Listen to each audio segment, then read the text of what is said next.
To be or not to be? That is the question. Actually, that's not just a question. That's a dilemma.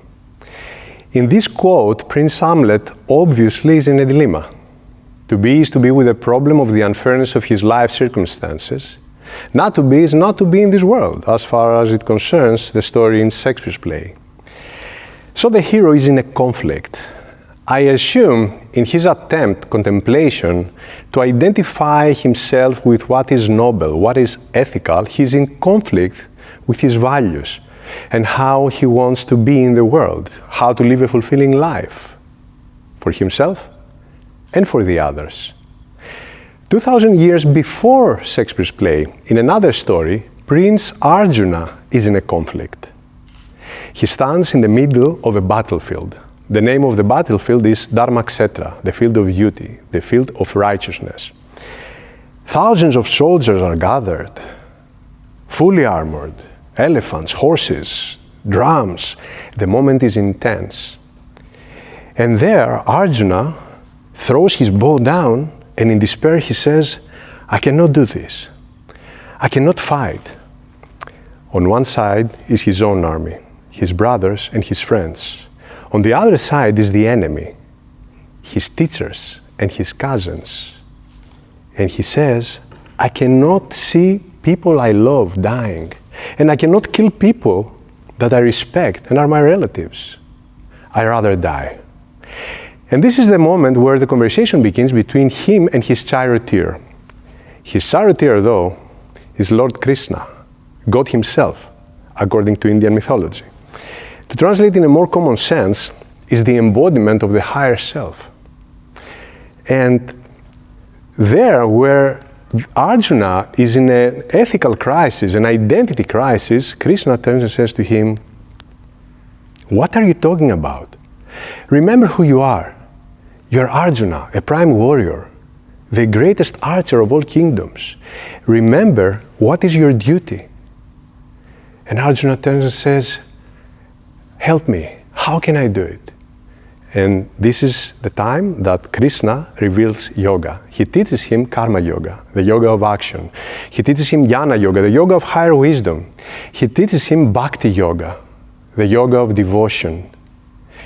He teaches him how to become in union with his higher self. And he remembered. And he says, now I know my faith is established. I will act as I have to. And the battle begins. This conversation is about the inner conflict, the eternal dialogue that we have, all of us inside us, between the lower and the higher sense of self.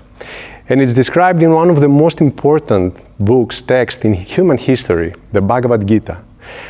Bhagavad Gita has been the guide and the manual for Rudolf Steiner, Mahatma Gandhi, Albert Einstein, and other great thought leaders, philosophers and scientists, people that examined closely human nature, the nature of the mind, people that thought and acted out of higher human characteristics.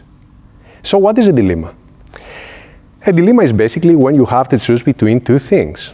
An interpretation of the word is when you have to choose between two unwanted situations. And this is the case with the stories I shared. And I'm sure you remembered your own situation that you had to choose between two positive things, two simple things that you both liked. And you suffered from dilemma.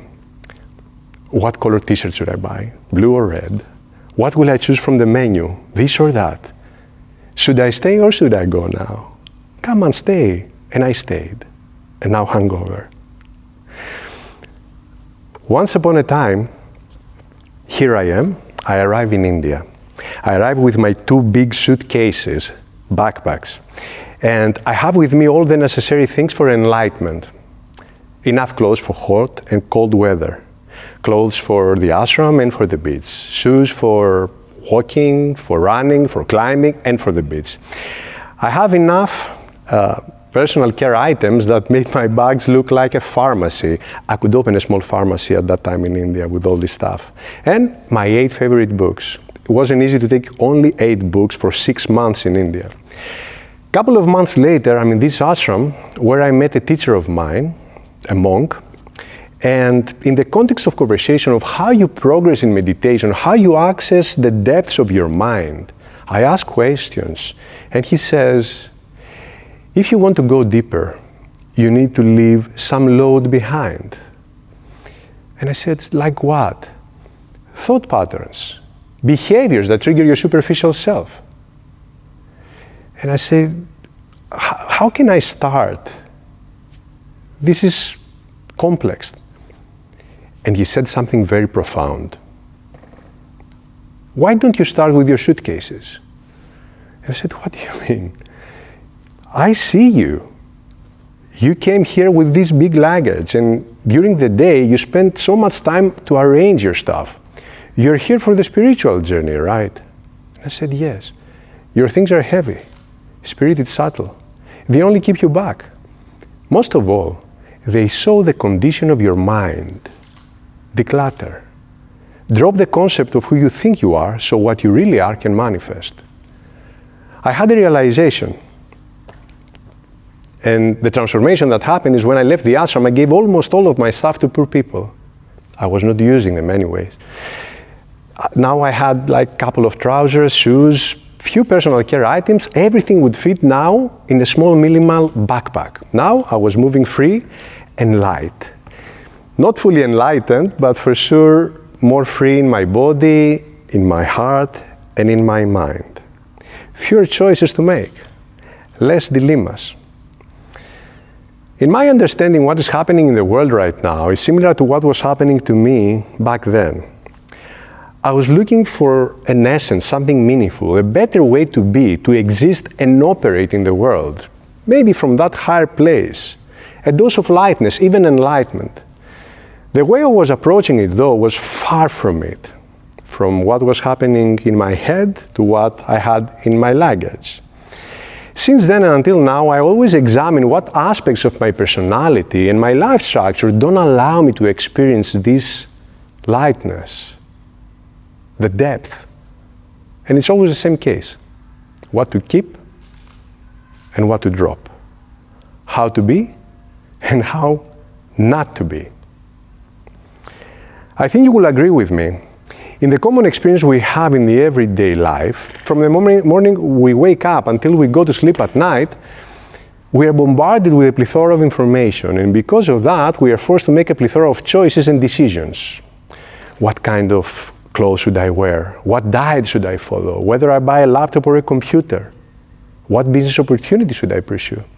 Where I will take my next vacation? To be or not to be?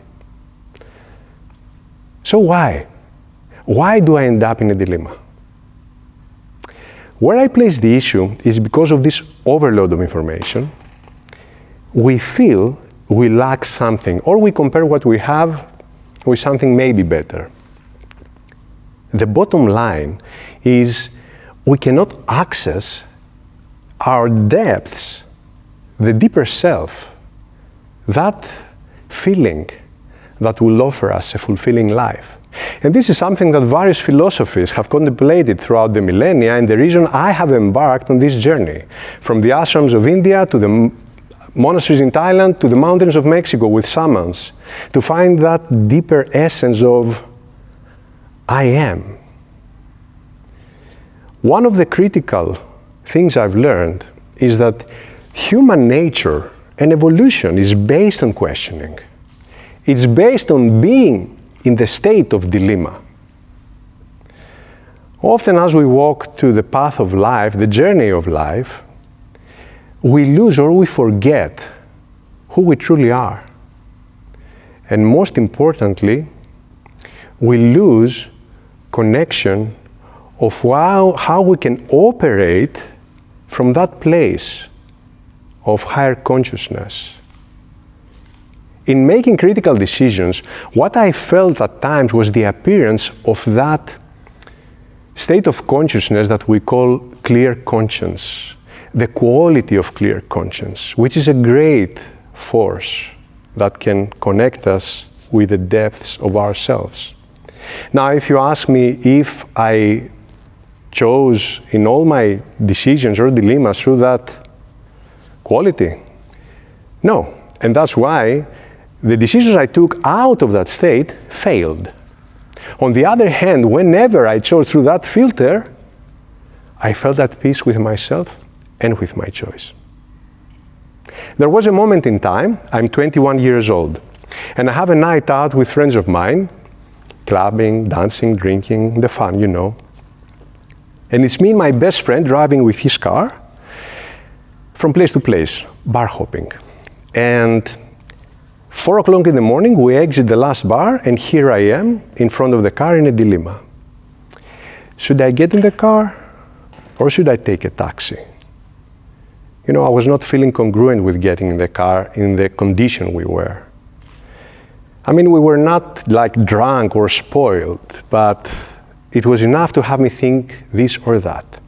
I share my concern with my friend and he says, no, we are good, we are powerful, we drive, we are good. Alcohol makes you think like this. Still, I'm on a dilemma. On one hand, I want to find a safe way home. On the other hand, I don't want my friend to think I don't trust him. I got in the car. While in the car, I say, let's wear seatbelts. Seatbelts. Let me make a parenthesis here. It's year 1990, and seatbelts in the cars, for us youngsters at least, were decoration, not something that you wear. Anyway, we wear the seatbelts, starting the motor, we drive, open the windows, fresh air, a little bit of music. The next moment I remember is waking up in the emergency room of a hospital, surrounded with doctors, discovering that my spine, my hip, my leg are badly broken. And the worst thing was that the doctor said that they couldn't say actually if I will walk again and how I will walk. And I stayed 5 months in a bed, in a hospital bed. Can you imagine the pain and the blame? You knew from before, you were feeling it. Why did you do it? The answer is simple. I didn't follow the basic rule. Whenever in dilemma, let your feeling of clear conscience to lead your decision. Now, if you ask me if in the following dilemmas I followed that rule, not always. Mistakes are part of our learning, and we can grow from the mistakes of the past and reveal the best version of ourselves when we follow that simple rule. When you are in a dilemma, choose with what leaves you with clear conscience. Now,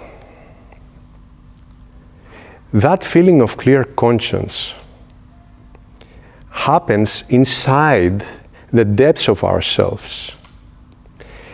And if we embrace dilemma, we can access that deeper sense of self. And dilemmas appear as a good thing then, because it's a problem-solving mechanism. If you follow that basic rule, whenever in a dilemma, choose with a feeling of clear conscience, because this will make you feel good in your mind and heart. I studied more, I traveled more. I studied Eastern and Western philosophy, methods that train the body and the mind, methods that give you access to that depth I describe. Buddha's teachings talk about how you can access the depths of your mind and how from that place you can act in an ethical way with kindness in the world. Aristotle's eudaimonia talks about how you by cultivating virtues and ethics, you can live a good life. So I became passionate about how to live a good life. And this is what I share with people through my practices and discoveries through mindfulness and meditation. And I share with people tools that will help us all to reveal the best of ourselves. And most of all, how to connect with that consciousness, the higher state of consciousness that we call clear conscience. Philosophers and mystics, from the Buddha to Aristotle, from Rudolf Steiner to Mahatma Gandhi, they were faced with questions. and they revealed the human potential through their actions. And in difficult times, we can all reveal the ability to act from that higher place and act and choose with clear conscience. People that faced challenges and struggled because they followed their clear conscience and high ethics, they changed the world for the better. And all that happened because they were confronted with dilemmas. And we can all make the world a better place if we face dilemmas and we choose with that state of clear conscience. Thank you very much.